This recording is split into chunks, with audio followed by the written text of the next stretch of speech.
ಇವತ್ತು ನರೇಂದ್ರ ಮೋದಿಯವರು ಅಯೋಧ್ಯೆಯಲ್ಲಿ ಶ್ರೀರಾಮ ಮಂದಿರವನ್ನು ನಿರ್ಮಾಣ ಮಾಡ್ತಾ ಇದ್ದಾರೆ. ಅಯೋಧ್ಯೆಯಲ್ಲಿ ಶ್ರೀರಾಮ ಮಂದಿರವನ್ನು ನಿರ್ಮಾಣ ಮಾಡ್ತಾ ಇದ್ದಾರೆ. ಭಕ್ತರುಗಳು ಕೊಂಡಾಡ್ತಾ ಇದ್ದಾರೆ.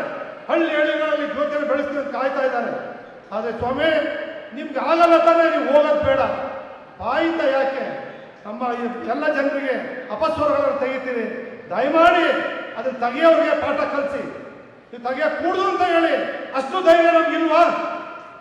ಅವ್ರಿಗೆ ಹೇಳ್ತಕ್ಕಂಥ ಧೈರ್ಯ ನಮ್ಗಿಲ್ವಾ? ಅದನ್ನು ಮಾಡಬೇಕು ನಾವೆಲ್ಲರೂ ಕೂಡ. ನರೇಂದ್ರ ಮೋದಿ ಅವರು ಈ ದೇಶದಲ್ಲಿ ಅಯೋಧ್ಯೆ ಶ್ರೀರಾಮನ ಕಂಡಿರ್ತಕ್ಕ ಕೃಷ್ಣ ಶಿಲೆಯಾಗಿದೆ. ಅದು ಚಾಮುಂಡೇಶ್ವರಿ ಕ್ಷೇತ್ರದ ದಲಿತ ರಾಮದಾಸನ ಭೂಮಿ. ಒಬ್ಬ ದಲಿತನ ಜಮೀನಿನಲ್ಲಿರ್ತಕ್ಕಂಥ ಕೃಷ್ಣ ಶಿಲೆ ಅದು ನನ್ನ ಕ್ಷೇತ್ರದ್ದೇ, ಚಾಮುಂಡೇಶ್ವರಿ ವಿಧಾನಸಭಾ ಕ್ಷೇತ್ರದ್ದೇ.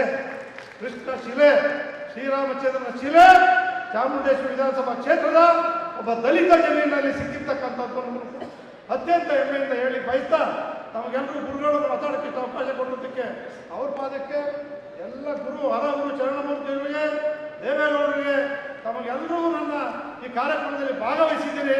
ನಿಮ್ಗೆಲ್ಲರೂ ಕೂಡ ಅತ್ಯಂತ ಭಕ್ತಿ ಭಾವದಿಂದ ಭಾಗವಹಿಸಿರ್ತಕ್ಕಂಥ ತಮಗೆಲ್ಲ ಹರಗುರು ಚರಣಮೂರ್ತಿಗಳಿಗೆ ಎಲ್ಲರ ಪಾದಾರಂತಗಳಲ್ಲಿ ನಮಸ್ಕರಿಸಿ ನಾನು ಮಾತು ಮುಗಿಸ್ತೇನೆ. ನಮಸ್ಕಾರ. ಬೆಂಗಳೂರಿನಿಂದ ಮಂಗಳೂರುವರೆಗೆ, ಬೀದರ್ನಿಂದ ಚಾಮರಾಜನಗರದವರೆಗೆ ನಿಮ್ಮ ಸುದ್ದಿ ನಿಮ್ಮದೇ ಭಾಷೆಯಲ್ಲಿ. ಕರ್ನಾಟಕ ತಕ್.